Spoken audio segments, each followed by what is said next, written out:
Hello everyone, my name is Melanie Beco. I am a student from Interchange 11 and now I am going to be reading you a story I wrote under the title I Was Born to Be Happy. Enjoy! The streets were a bit empty when Laura, a 14-year-old girl, was on her way to her school, which was close by her house. It was early, so she decided to get there walking because it was the first time that she was wearing the shoes that her parents bought for her a few weeks before. She walked the whole path looking at her feet. She was walking slowly to admire her shoes, and occasionally, in order to not fall, she would look ahead. On the way, she found an area with trees that were going to be cut down. In the distance, she heard some birds. Laura wanted to walk across and make an attempt to save them. But on the other side there was mud and she refused to get dirty her new shoes. So she left them there. Then she sees a shoe-shine boy that is around 8 or 9 years old. He was extremely skinny, so much that if he had a few pounds more, she would swear he was 11. Laura put her lunchbox in front of him, and as she was leaving, the kid asked her to let him clean her shoes in gratitude. Laura didn't want to clean her new shoes. They were perfect just like that. So she lied and said that she was going to be extremely late for school. And to cover up her facade, she started running. It wasn't the first time that she did things like this. She has always known how lucky she is to have everything she has. And she also had a few pesos to buy in the cafeteria anyways. In a corner of a mini market, there was a homeless man asking for charity. She had 50 pesos, and she thought, he is used to starving, not me. With 5 pesos, he has to solve. She walked over, tossed them into his hat, hurried away, and went to her school across the corner. It was a rainy day, in the 8th grade classroom. The teacher Anna starts the class. The topic for that week was vacation. She introduces the topic asking, what do you want to be when you grow up? A teacher, an engineer, a lawyer, a policeman, were some of the students' responses. Everything was normal until Laura's turn came, because she answers, I don't know, which concerned the teacher. You still don't know?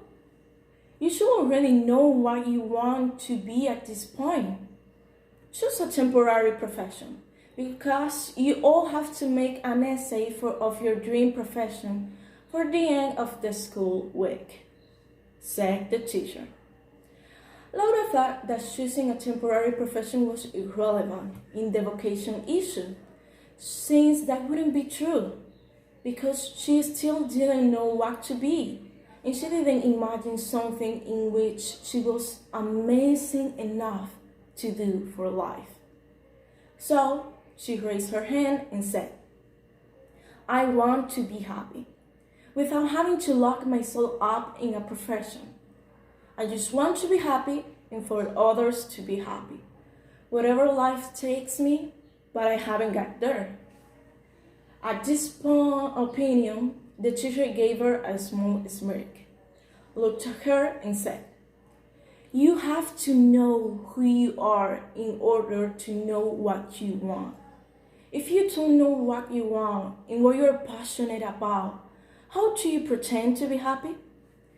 Sometimes we have to go ourselves where lives want to take us, because it needs our help. I want to say something to everyone here. We were all born for something.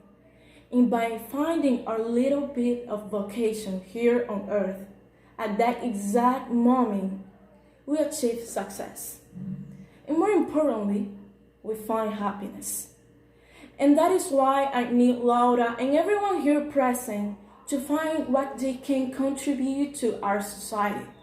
Since we need more people who love what they do, because love becomes in excellence, and we are all called to excellence, said the teacher.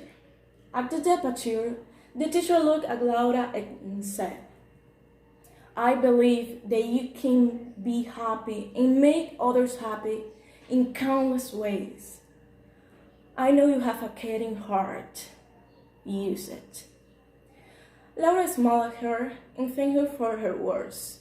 On the way home, she repeated in her head over and over again a small fragment of what the teacher said. We are all born for something. What was she born for? What if she chose wrong? Now the decision was more difficult. It wasn't just something she was amazing at, it was something she was excellent at. She also thought of the countless ways she could be happy and make others happy. A doctor? I have a blood panic. A psychologist? It requires a lot of patience. Politics? Very troublesome for my nature. It's just not for me, said Laura to herself. She came home and still couldn't stop asking herself the same question. She stopped feeling so privileged, and she wondered if she ever knew happiness, and said once more to herself, I have a home, unlike the little birds in the tree. I have education and food, unlike the shoe-shine boy. I have a family, unlike the homeless man. I have everything. I should be happy. I am happy. So, why am I crying? In the midst of her crisis, she found an article entitled, The Woman Who Was Born to Fly. She read it in full, very enthusiastic, expecting to find a happy story from the beginning to the end. As it should be, right? Because she was born for it. But no. Amelia Earhart, the most famous pilot of all time, disappeared along with her plane during her last challenge, the journey around the world. Her body was never found. Laura immediately thought, why doing something that can cost you so much? Was it worth it for her? Can happiness bring fear along with it? At that moment, she understood that life doesn't revolve around oneself, and that you have to take risks and face fears and troubles. Because life is about joys and sorrows, and both have to be taken and endured. With that line, she began her essay for school. She had never written as fast and flowing as she did that time. For the very first time, instead of avoiding doubts, she accepted them and wanted to face them.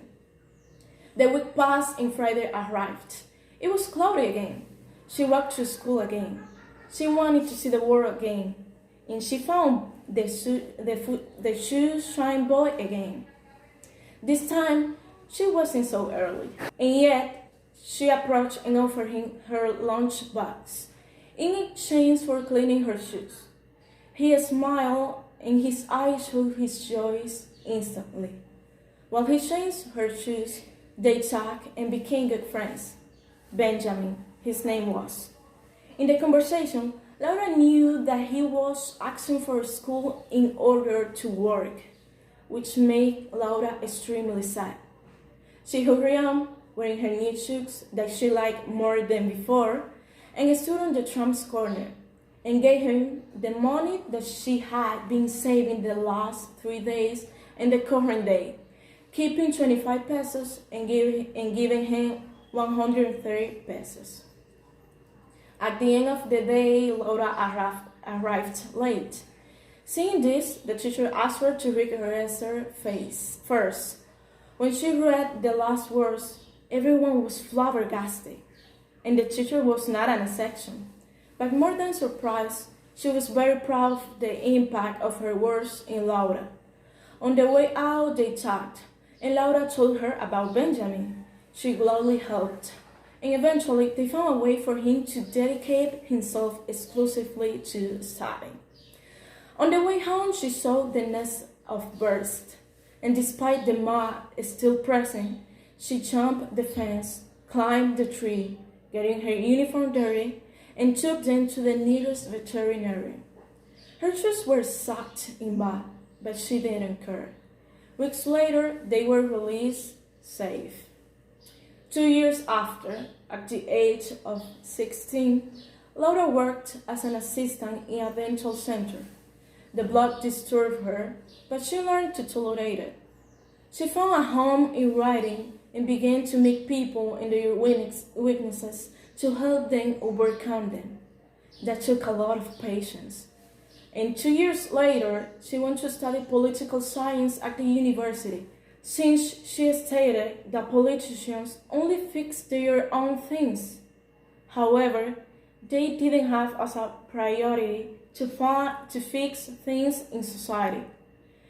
And she knew that politics needed people with empathy, who don't have prejudices, monetary or personal interests, nor desire for power, but people who are interested in society with caring hearts, someone like her.